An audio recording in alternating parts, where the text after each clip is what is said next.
A Critical Role Baldur's Gate 3 crossover? That's all I've ever wanted. Earlier this year, we talked about the possibility of Critical Role tapping Larian Studios to make a new Critical Role themed video game. Well, it seems that everyone, both Critical Role and the cast of Baldur's Gate 3, is open to the possibility of bringing in some of the Baldur's Gate 3 voice cast to the table for some kind of collaboration. At MCM London last week, a fan asked the Critical Role cast which member of the Baldur's Gate 3 cast they'd like to bring in for a Critical Role episode. Which member of the Baldur's Gate 3 voice cast would you like to have as a visitor in a Critical Role episode? Oh no. No, they're here so I can't pick one while they're present. I've only had the pleasure of actually meeting them in person at this con, which has been wonderful, and they're all so great. I probably have to jump out at Amelia since she is such a fan already and has all this experience. Neil? Asterion? Neil be great too. They'd all be great. Well, all of them. And if you haven't seen, they all had a chance to play recently with a dear friend of mine, Mark Humes of High Rollers, and it was so great.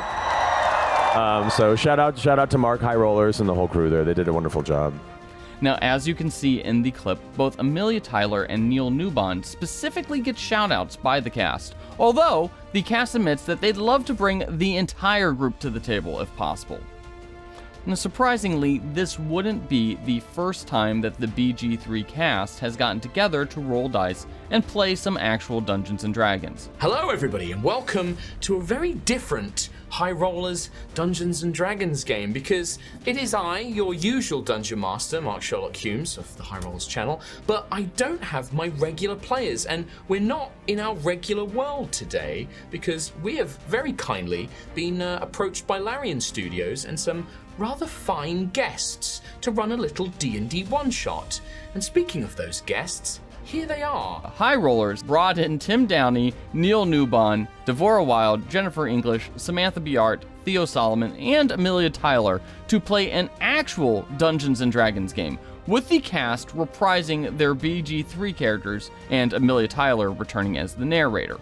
We will also note that Amelia Tyler is already a critter, and has been lobbying to play the Ruby of the Sea in some fashion, perhaps in the upcoming Mighty Nein Animated Series. Tyler's critter roots run deep, as she's actually posted pictures of her Mollymock statue, hilariously the same one that I have in the basement, which she has sitting outside of her recording studio at home.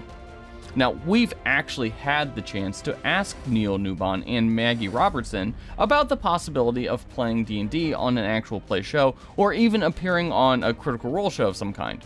Neil mentioned that he has had some amazing collaborations with streamers before, including his work with Co-Carnage on Baldur's Gate 3, and has in fact been a massive fan of fantasy RPGs for a very, very long time. I read all the Forgotten Realms and D&D books I can get my hands on. We used to play D&D, and I used to play a whole bunch of stuff like Masquerade and Werewolf and all those kind of things, right? Yeah, seriously, all that stuff came out. I was just ate it up, cyberpunk, etc., etc.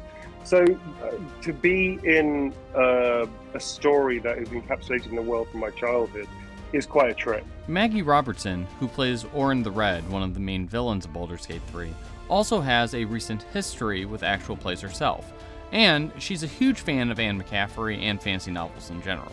She actually recently appeared on the official Dragonlance actual play for D&D, and has made no secret of her desire to do more actual plays. Are you looking to expand into actual play, because that's such a prize? And it seems like all the whole voice actors are doing it nowadays. All the voice actors are doing it now. Yeah, exactly. Everyone's doing it.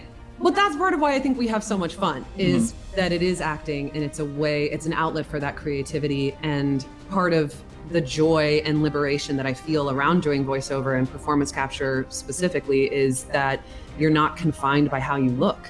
So I can be a true character actor and play things that are all over the board. If I want to be a weird, creepy toad, I can.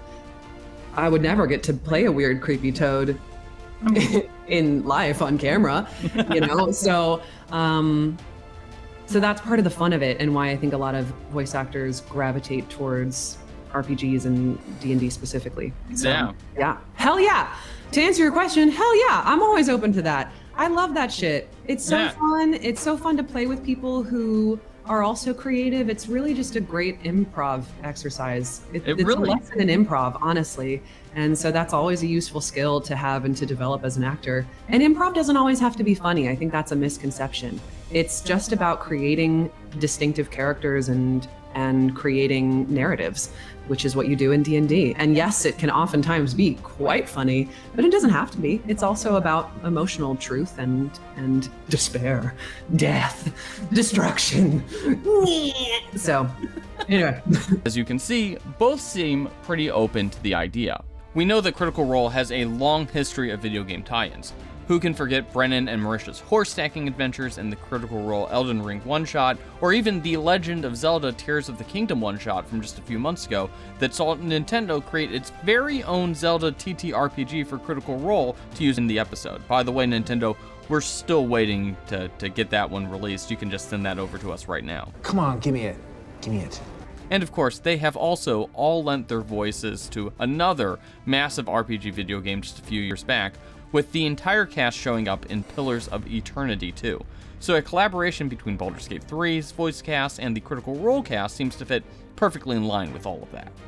The real surprise here is that most of the CR cast hasn't actually met the BG3 cast in person before. However, there definitely seems to be a lot of energy around some sort of collaboration. Whether that's a Critical Role video game, a Critical Role episode as like a, just a normal guest stint, or a Critical Role animated series, it seems like the fans and the cast of both, Critical Role and BG3 really want to see the two biggest D&D franchises that's, not D&D itself, collide in some way.